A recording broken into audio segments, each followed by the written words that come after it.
Howdy, everyone. Welcome back to the MatchNet podcast. It's good to have the whole team here, Yenna, Johnson, and Christian Zeka. How you guys doing today? Okay, how about you? How Good. you doing? You good, Yenna? Yeah. How's your baby? How's baby Ruben? He's okay. A little unhappy. No. We'll see if he Right at makes the a moment. cameo. Well, if he does, we won't delete him. We won't edit him out.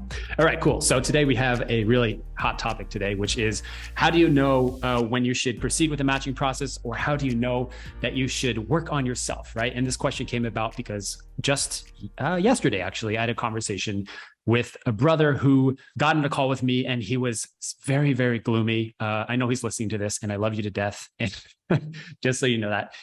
And it was very gloomy, that the clouds, there was an overcast. He was outside, and he kind of jumped in the call, and he was like, I'm in a matching process, and I'm considering discontinuing with this process. And he's in a dilemma, obviously, and understandably doesn't know what to do in this situation.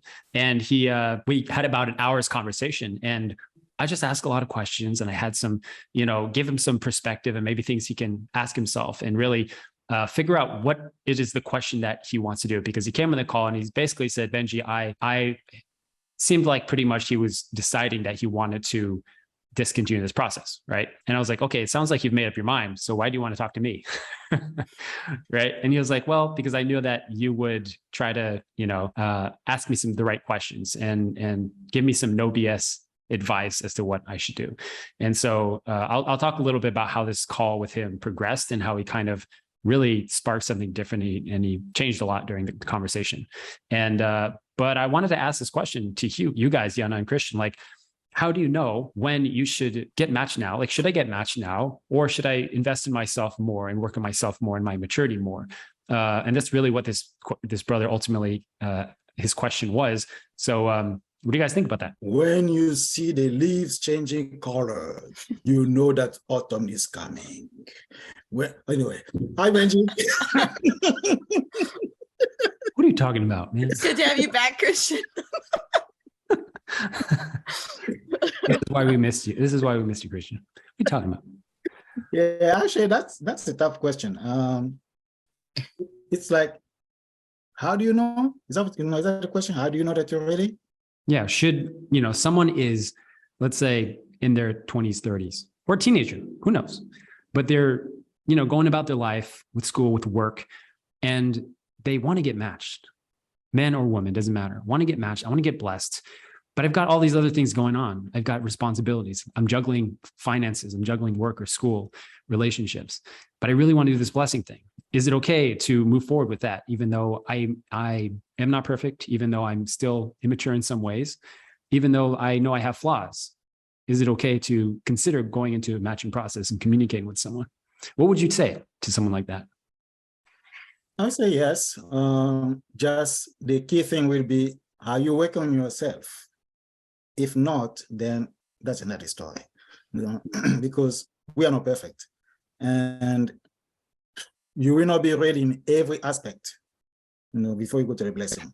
Just like even a couple that is married will not be ready in every aspect before having a baby. You just do it.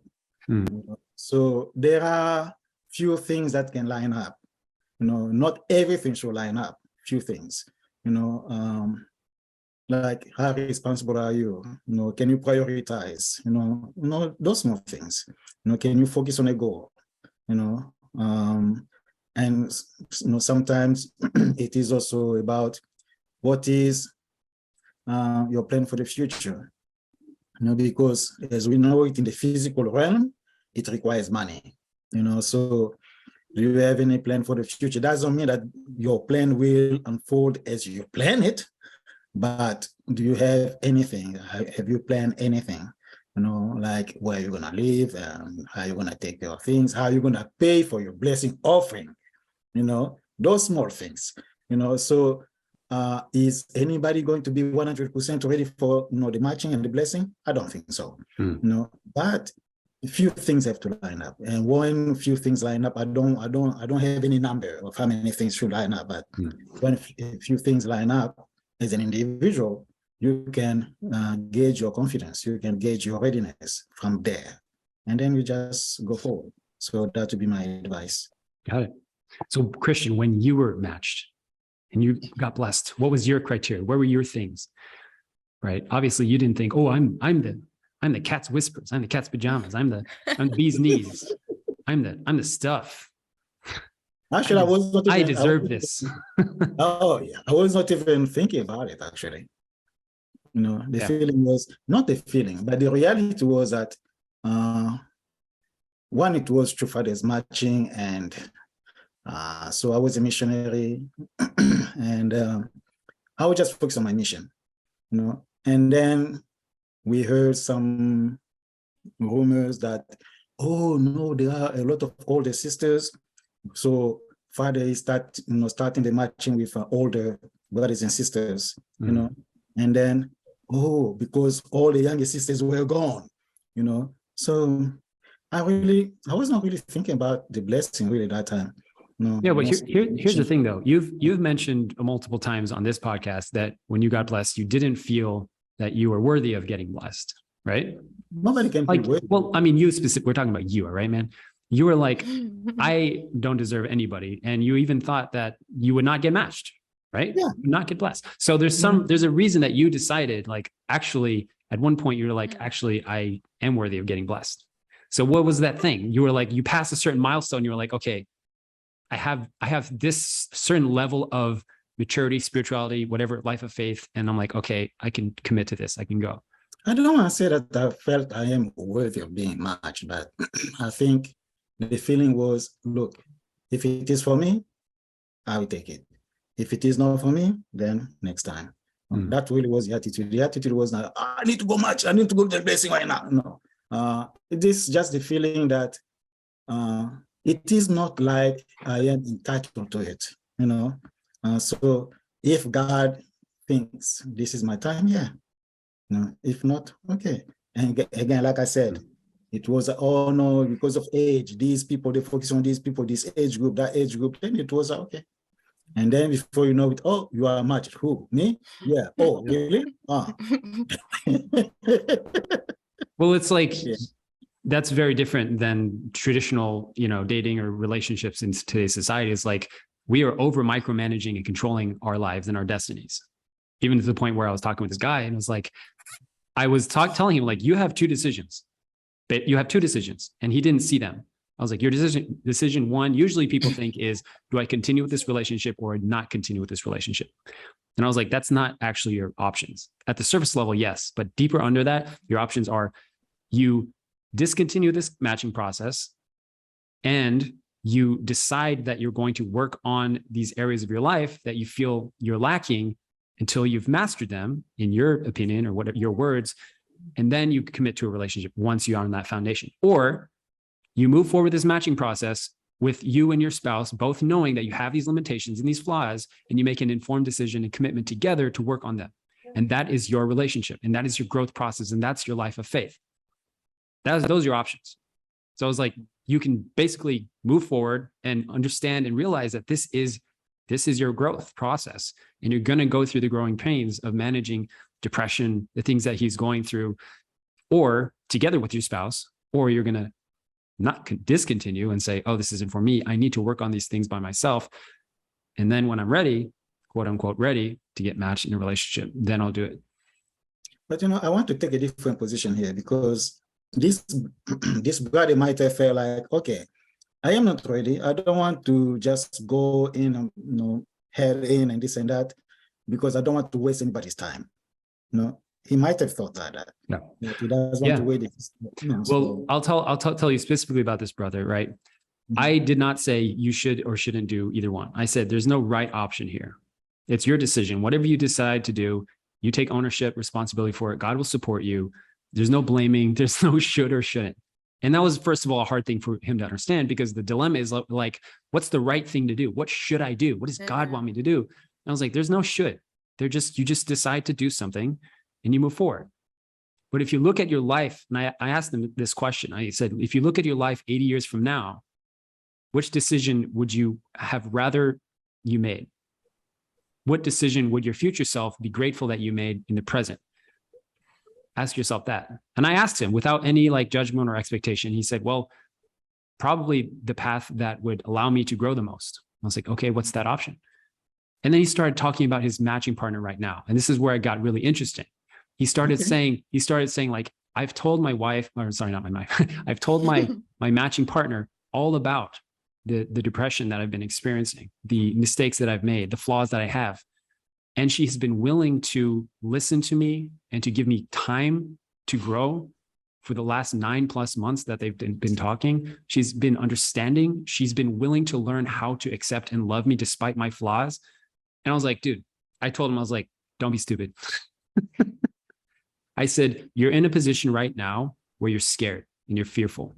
You can never make a decision when you're fearful, because the only decision you will make will be the wrong decision, because it'll be based in fear and not confidence and courage.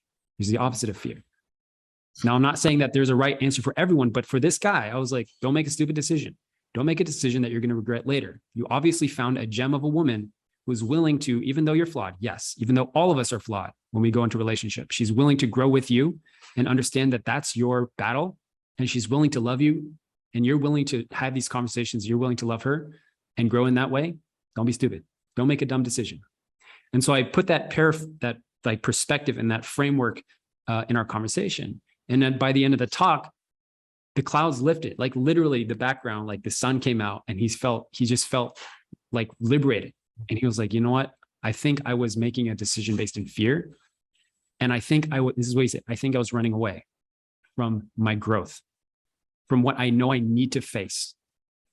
And then we started talking about an interesting concept called the theory of growth, the theory of natural growth, which is that as individuals, as humans, as God's creation, we have a natural tendency to choose the paths of most growth and experiencing the most love in our lives naturally. And we always make those decisions. That's why we have a natural desire to be in relationships. We have a natural desire to be parents, because those paths in life cause us to experience the most growth. But even though growth is natural, if we let it be natural, same as a tree that plants, if you plant a seed, the tree will naturally want to grow and spread offspring. But if someone comes down with an axe, or the weather or a hurricane knocks it over, or it doesn't get the nutrients it needs, it doesn't grow. And the same of our life of faith and our own growth, we naturally have a desire to grow. And if we just let our experiences flow to that state of just growth, then we will grow. And I think in this man's situation, he was in a relationship that naturally found him in a place where he could overcome his obstacles together with his wife. He could overcome his shortcomings and this depression, this kind of up and down emotional roller coaster he's going through. And he realized that the only constraint in his growth was his own self. The only constraint with it was his own fear. And when you remove that, then you can grow naturally to be the person that you want. So I'm not saying, again, I wasn't saying like you should do this, but he realized on his own that if he just ends his matching process and doesn't move forward, or even doesn't consider it, then I think he's actually going to be stunting his own growth, and he's running away from the issue. All right, Christian, you can talk, but I want to mention for everyone first that you just turned into a red. I don't want to say devil, but those were the words that you used before we started recording. I don't know why my camera is doing this. Yeah. Anyways, you're totally right. Go ahead. That conversation was very wise. That was very wise. I'm not talking about you. I'm not saying that you're wise. I'm talking about the brother. The brother came to you. Yeah. Very wise brother, because most people will just suck it in and then make a decision out of fear, out of panic. But this brother had a wisdom to find somebody. I think he was looking for somebody trustworthy, wise, but he ended up with you. It's fine. So so thank you for supporting him and for listening to him and for giving him feedback, because this is what we need to do. We need to be able to reach out, before things get worse. We need to be able to reach out to somebody that we trust, somebody that we respect, somebody that we can open up to. So I really commend this brother for taking the courage to do that. Yeah, I second that. And also, I'm so grateful we have this podcast. I've talked about it. People have mentioned it to me too, but it's kind of like, you're sharing about this very real conversation that happened. And it's a fear. And this question is a very common question. And it's nice to be able to share and talk about this together and be kind of in the ears for those that maybe haven't had someone they could talk to or reached out yet, but they can hear and learn from this. And so I'm just grateful I feel right now. And yeah, definitely like what Christian was saying, reaching out. I think in general, I feel like I say this a lot, but society, like when we talk about growth, I think part of the stunt of why it's hard to grow is like, if people really knew who I was, you know, they wouldn't love me, or I'm not deserving, because we're not able to show ourselves. And then there's like this facade, like, yeah, I was thinking about this Instagram or the social media culture, right? That like, or I think it was with celebrities. And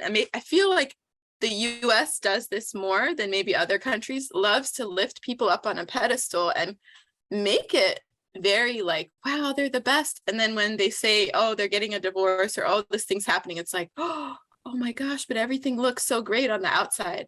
And I feel that that's so going against the natural instincts that we have of like wanting to grow in things, because to really grow, you've got to be honest about yourself. You've got to like, we all have things we've got to work on, you know, like why we know that. And yet like, it makes it very hard to talk about it because we perceive, and I do think there are things in society that make it feel like you've got to hold it together. You've got to figure it out. Like if they really knew, then they wouldn't trust you. No, I trust people more who are like honest about their need to grow. Right. And I think that came through in his matching conversation too. The fact that he shared about that with his match, she could respond, right? Like, oh, there's something, you know, let's work on this, rather than, oh, wow, now that I know that you have the struggle, like, I don't know, like that's not coming from her at all. So I feel like, yeah, you only get those kind of experiences when you're able to open up and share about it yourself. But I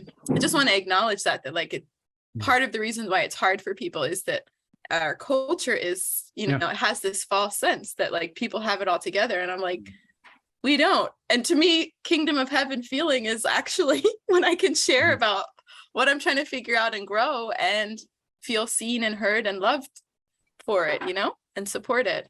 So I feel like we're trying to do that with this podcast. That's why I feel grateful. Well, what's the right question, Yana? It sounds like we're asking the wrong question as a society. Questions. What's the right question that people need to ask?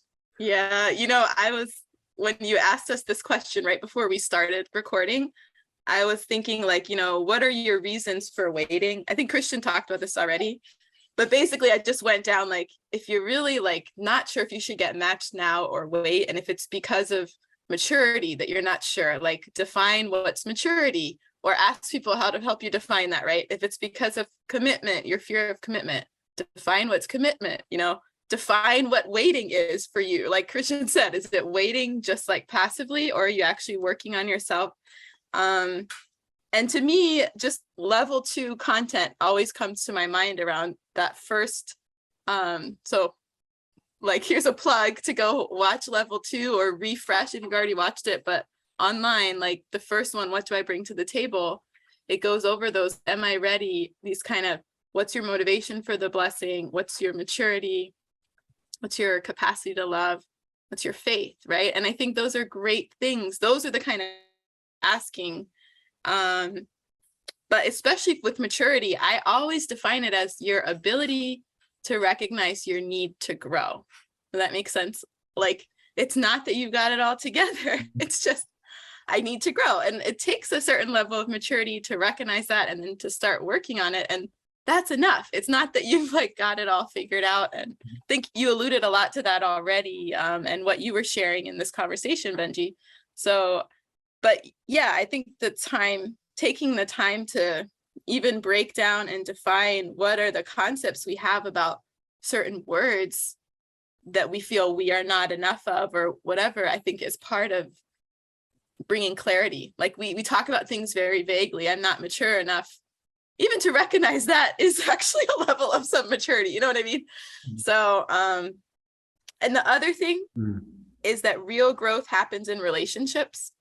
I feel like you said that already, but like you can't at top of the mountain grow. I'm sorry. Like there's a certain growth to get there, but the real deal, the stuff that rubs, that changes the way we're designed. And I literally felt this in a family as a parent when my heart is like stretching to grow. Like it's designed that way. The family is the school of love. And so even if it's maybe in the match, you're not sure, honestly, in the matching process, but looking at your relationships with your family, with your friends and your siblings, like that's going to help you gauge.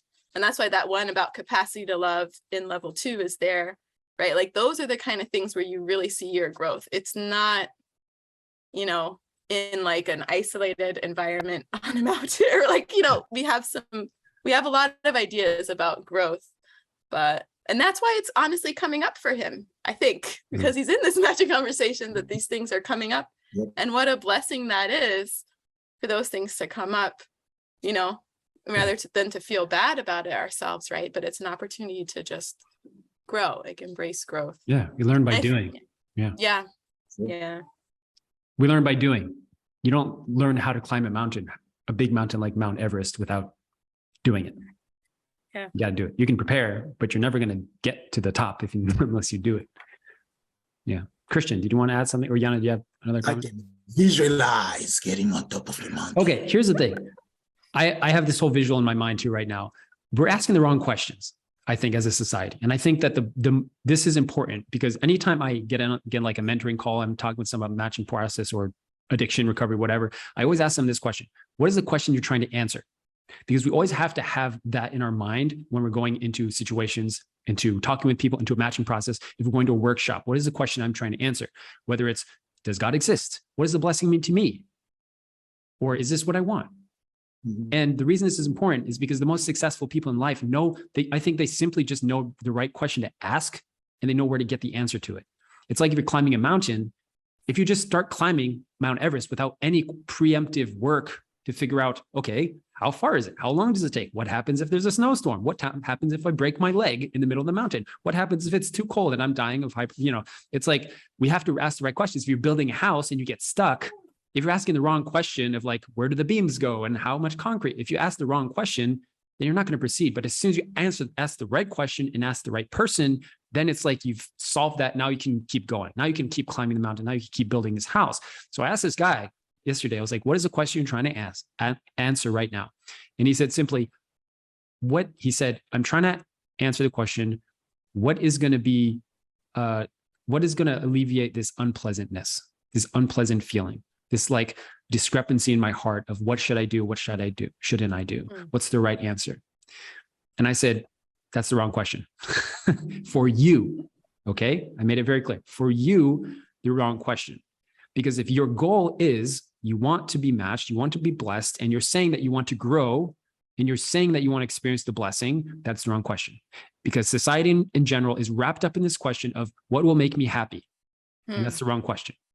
Because if you chase happiness, usually what we're left with is chasing the things that seem like happiness, but we don't actually know what happiness is. But rather, if we see happiness is a byproduct of what? Growth. It's a byproduct of learning how to be loving. That's it. And then you will experience true happiness. Yeah. And like you're alluding to, Yana, it's like we're wrapped up in this idea of finding happiness. And I said, you're asking the wrong question. The question you should be answering is, what decision would contribute most greatly to my growth and me becoming a loving person ultimately? Because if that's what you want, because you've told me that's what you want, then that's the right question to ask.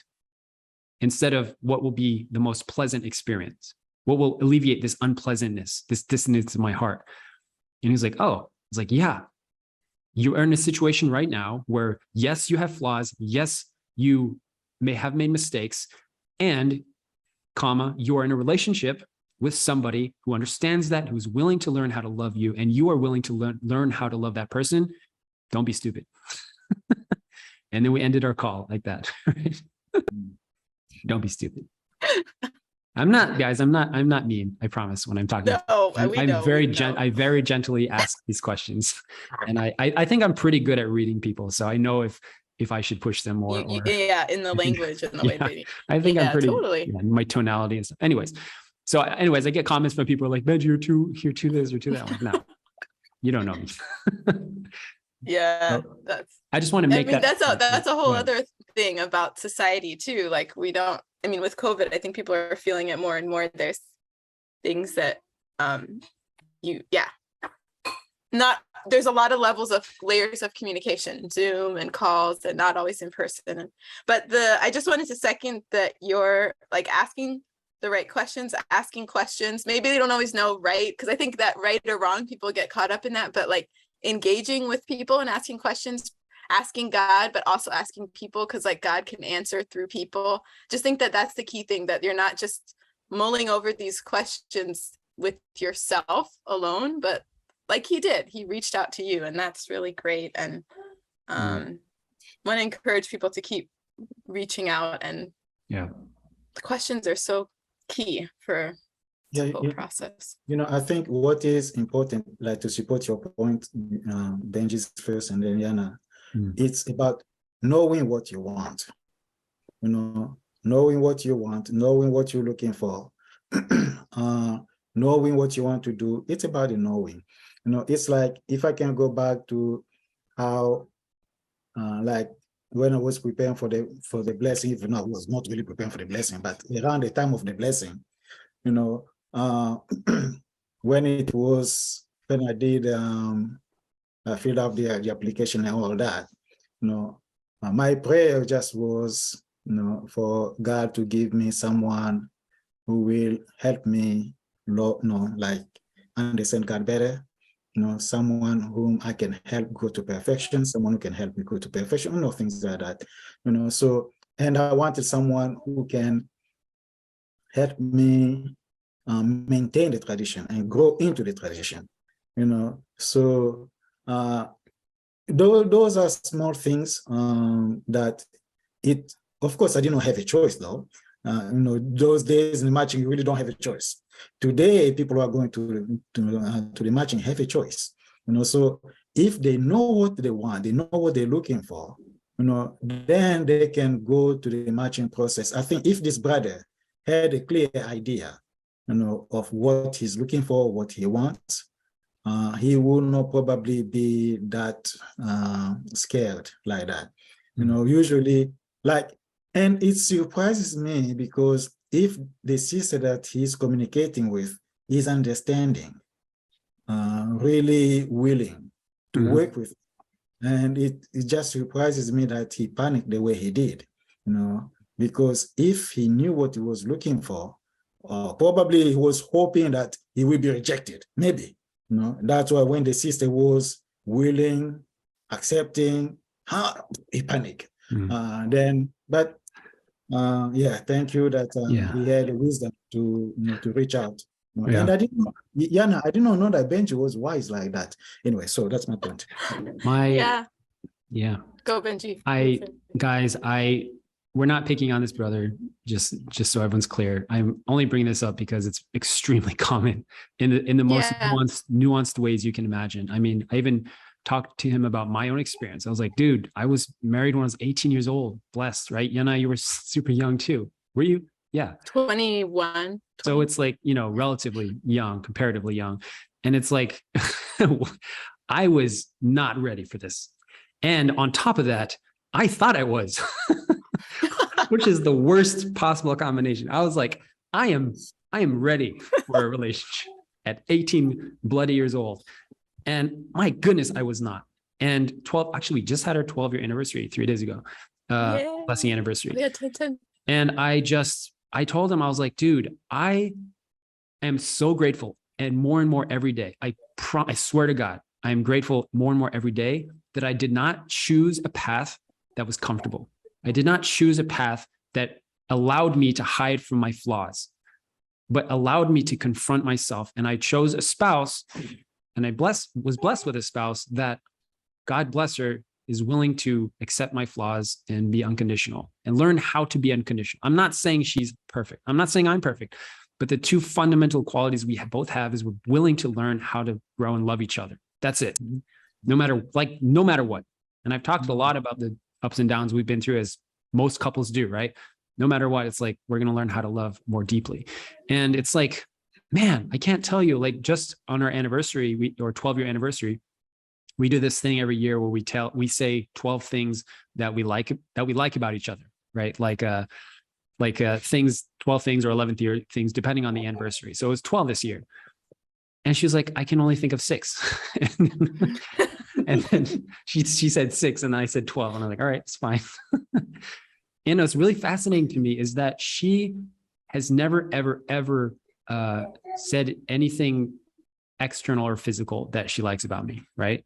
And like, I'm the kind of guy who's like, I want her to say like, oh, I like your beard, or I like your, that you exercise, or I like your whatever, anything external. And I'm like, honey, is there absolutely nothing about me physically that you have ever liked? And she's like, no.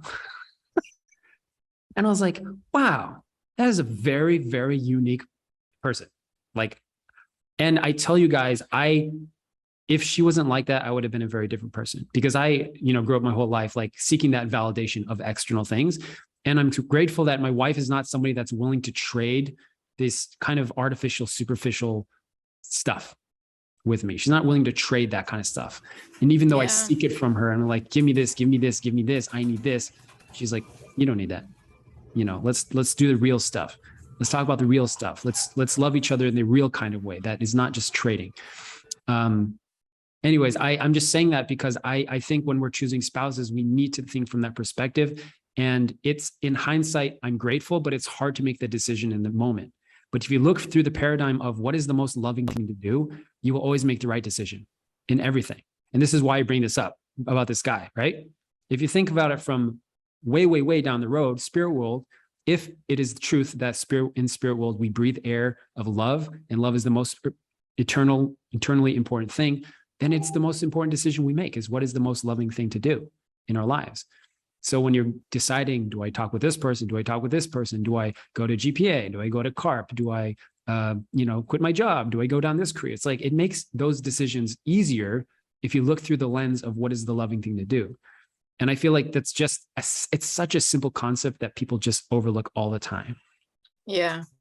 A lot of great things you brought up. I think I just want to say, like, the external validation stuff too, I think that's part of the culture. I think that's part of the thing that's making it hard to embrace growth and the real inner stuff, because there is this culture validates a lot of external things to avoid the deeper stuff.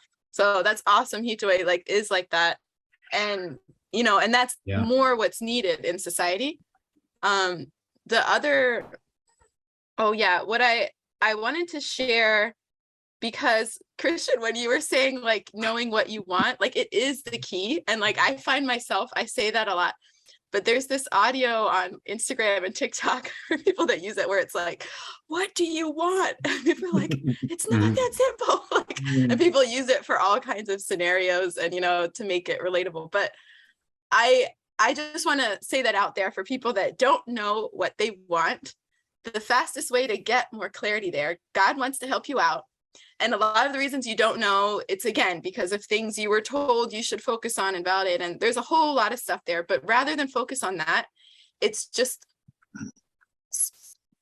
little ways, like listen to and act right away on your conscience. That is the way you can literally become more confident in your inner voice and in the things. And that's going to be that little bit of your needle, your compass, Jiminy Cricket, whatever, to guide you toward what you want. So I find that people that have the harder time, and I say this because I'm a very intuitive person. So I felt like for me, it's been so natural to do that. But why do I trust my intuition so much, right?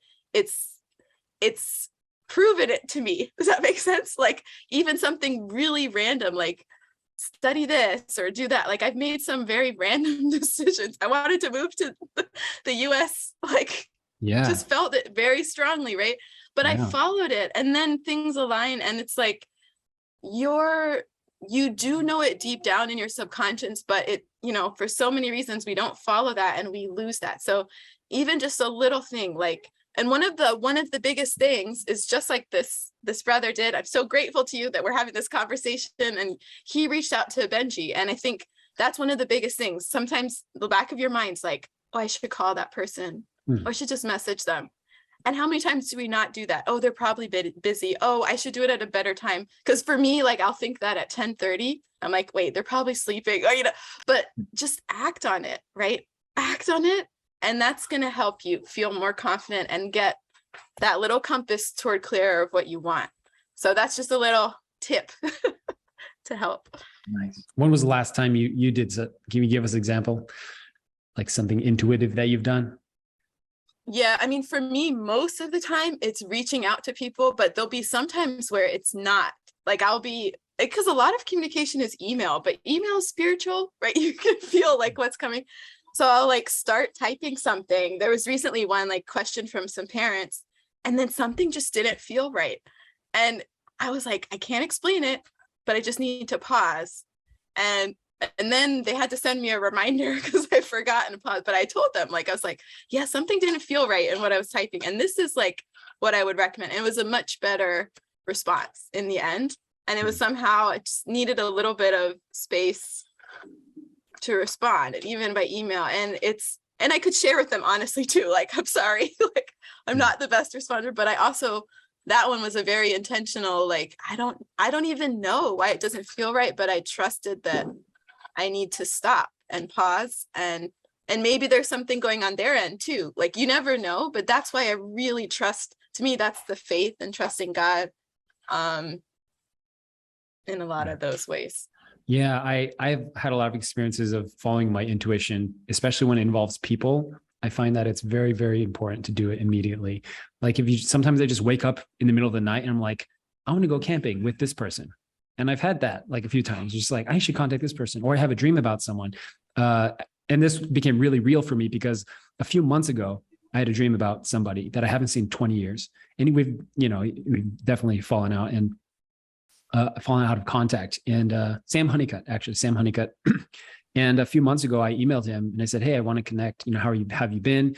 And then just 2 weeks ago, he passed away after I sent him this email. Right. And I was like, man, I learned like profoundly, like it's really, really important that we follow our intuition, because at least for me, it was like a very personal experience where I was like, you never know what might happen. And I think it was good that we had that like point of contact. God works through intuition. And I think that the thing is we question ourselves so much. I think that's why it's hard to follow it. But if that was one of the best parenting advice I got from a mom in Norway, it's like, God works through your motherly intuition. It's like, oh, God's helping me out. You know what I mean? If you think, rather than when you think like, why this is so random that I want to contact, I think that's our go-to, is we doubt ourselves, we question. But if you think like, oh, this is God or spirit or someone helping me out, nudging me, you're much more receptive of it, I think, and to follow it. And then the more you do that, the more kind of affirming feelings and experiences and confidence comes with that. But yeah, I mean, it all comes down to a lot of our relationship with ourselves, which I think is a lot of this conversation. And it comes up a lot, that question of feeling worthiness around the blessing, deserving the blessing or not. But yeah, like, what are the questions we should ask? And even for the fact that we go to the blessing for God, like it's not just about us, but like we're receiving it. It's receiving a lot of things on a foundation from, true parents first, for VCs from their parents as well. And I think taking a little bit yourself out of it also, like, and bigger purpose for God and trying to grow to be loving like God, right? It like gives a different perspective, takes a little pressure off too. Yeah. I want to go ahead. I want to add to that the question is, how do I know that I'm ready for the matching? Am I right? No, that was a question, right? How do I know that I'm ready for the matching? So this might sound cliche, but I would say that that you're ready. One factor that can answer this question, that that you're ready for the matching, is, can you live for the sake of others? Because relationships, especially when it gets to the blessing realm, marriage realm, that relationship is very sacrificial relationship. When you know that you're ready to sacrifice yourself for somebody else, when you start putting somebody else first, somebody else's needs first, then you can say, I'm ready for the matching. But if you keep just thinking about yourself, putting yourself first, then you can really, really, really say, you're not ready for the matching, because you're just going to hurt somebody and hurt yourself. So to also use Jan as an analogy, if you can put God first, that means that you are no longer first. When you put God first, easily you can put somebody else first before you. So when you start living for the sake of others, when you start thinking about others, then that is a very big factor, a big indicator to show you that you are ready for matching. Nice. Yeah. Kind of like a litmus test for if you're ready for this stuff. Yeah. Living for the sake of others. Nice. That's a good. That's why I always say my husband is like way up there compared to me, because he's one of 7, smack middle, and with just doing that his whole life. Like, anyway, I just feel that there's a lot of people that they might feel like, oh, I didn't do X, Y, and Z, right? Even in the living for the sake of others type, but like even just in their surroundings or the way that they grew up, they may be doing that and not even know it, but it's just part of their life. But yeah, it takes a lot of reflection to kind of see even those qualities about yourself. But it's great. Like, can you put others, like, I can wait, you can eat first, all those little things. Yeah, and I just want to underline that living for the sake of others does not mean neglect yourself. Doesn't mean that. You cannot live for the sake of others if you neglect yourself. Yeah. You have to be self-sufficient. You have to be able to ground yourself, stand, so that you can help somebody else. So some people may have wrong understanding of this. I'm not saying just ignore yourself, focus on others. No, because you will be part of that equation. So you have to be, you have to bring something to the table, right? Like Jan was talking about level 2 content. Because you have to bring something to the table, it does not have to be just you, what you want to bring and how you want things to go. No, it's not just about you. Relationship takes 2 entities. It's about the relationship. It's about the blessing. It's not about me. It's not about her. It's about the relationship. It's about the blessing, which is centering on God. It's about God. So when we think about the goal, when we think about the purpose, then I become a minority in that equation. I am part of the equation. I don't remove myself. That's living for the sake of others. So I just want to clarify that living for the sake of others does not mean that I kill myself, I sacrifice myself, I don't eat, I don't do anything, I have money, I am hungry, I just give to the poor all the time. No, I gotta eat so that I can be able to help the poor. So yeah, I need to share. That's the thing. That's what I'm talking about when I say living for the sake of others. Okay. Yeah, I asked the same question to a guy that a close friend of mine, and like about the matching and blessing, and asked him about it. And he's like, where do I start? And I was like, well, watch the MatchNet podcast, especially the first episode about Spirit World, and also the episode about the 7 steps. Like, there's a sequence of like that I explain, God first. And if you understand God, then it's easier to understand the blessing. And then it's easier to do all the steps if you first have the foundation of God. Like you guys are saying, like, if you don't have God first, then the blessing kind of doesn't make much sense, because the blessing has spiritual elements to it. So I sent him that episode.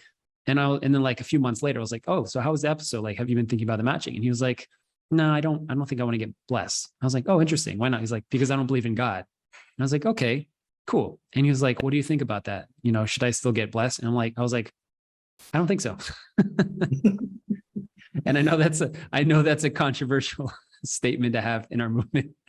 I know that. Okay. But for this guy, I was like, I think you would benefit tremendously if you took time to understand the blessing and develop your relationship with God. You have time, he's a young guy. You have time to figure this stuff out. And then on that foundation, you can receive a blessing. And subsequently, you can teach your children about the blessing, because you will want to, right? In reality, guys, like, if people are receiving the blessing for any other reason than because they understand what it is and how important it is to God and to the world and to the future, then they will teach their kids about the blessing. Isn't that what is needed in order to for God? And right? That's in the blessing vow. I always go back to that. Right? Like, you're vowing to, raise your kids a certain way. Yes, so it's sexual purity and receive the blessing. So Christian, doesn't it make sense that the ultimate goal, like I say this sometimes, I say that The goal of true parents is not to give the blessing, because everyone says that. It's not.